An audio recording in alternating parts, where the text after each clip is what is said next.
నమస్తే అండి. ఈ మధ్యకాలంలో రిజిస్ట్రేషన్ చేయించుకోవడానికొచ్చే క్లయింట్స్‌కి అందరికి గూడా చా ఒకే ఒక రకమైన డౌటు వ్యక్తపరుస్తున్నారు. ఆ డౌట్ ఏంటంటే, నాన్ జ్యుడిషియల్ స్టాంప్ పేపరు, ఈ స్టాంప్ పేపర్ గురించి. First non judicial stamp paper, sir రూ. 100 స్టాంప్ పెట్టండి సార్ మాకు రిజిస్ట్రేషన్‌కి. రూ. 100 స్టాంప్ పెట్టడం వల్ల చాలా బలంగా ఉంటదంట గదండీ! 50 వద్దు సార్, 20 వద్దు సార్ అంటున్నారు. రూ. 100 stamp paper, non judicial stamp paper అయితే చాలా బలంగా ఉంటదని అందరూ గూడా పదే అడుగుతున్నారు.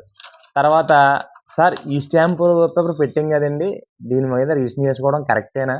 ఇది వాల్యూయేనా? దీని మీద మీరు డీటీపీతో ప్రింట్ చేసి డాక్యుమెంట్ తయారు చేస్తున్నారు గదా! ఇది గూడా వాడొచ్చా అని అడుగుతున్నారు సార్. మీ అందరికీ ఒకటే చెప్తున్నాను sir. Indian stamp act 1899, registration act 1908 ప్రకారం పలానా వాల్యూ గల స్టాంప్ మాత్రమే వాడాలి. ఎక్కువ వాల్యూ ఉన్న స్టాంప్ పేపర్‌కే వాల్యూ ఎక్కువని ఎప్పుడు ఎక్కడా చెప్పలేదు. మనకి నాన్ జ్యుడిషియల్ స్టాంప్ పేపర్ అనేది 100, 50, 20, 10 ఏదైనా ఒకే విలువ గల పేపర్ ఇది.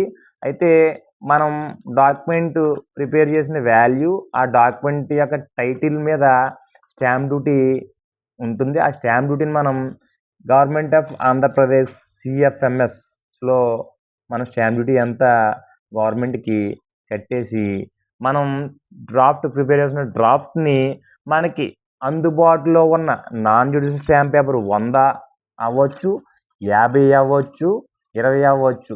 ఏది అందుబాటులో ఉంటే ఆ నాన్ జ్యుడిషియల్ స్టాంప్ పేపర్ మీద మనం డాక్యుమెంట్ ప్రింట్ తీసుకొని నిర్భంతరంగా మనం రిజిస్ట్రేషన్ చేసుకోవచ్చు. అలాగే ఈ స్టాంప్ పేపర్ కూడా సేమ్ వాల్యూతో మనకి అందుబాటులో ఈ స్టాంప్ పేపర్ ఉంటే, ఈ స్టాంప్ పేపర్ మీద కూడా ఎంత వాల్యూ అయినా సరే 10, 20, 100 ఏదైనా సరే మనం తీసుకొని మనం రిజిస్ట్రేషన్ చేసుకోవచ్చు.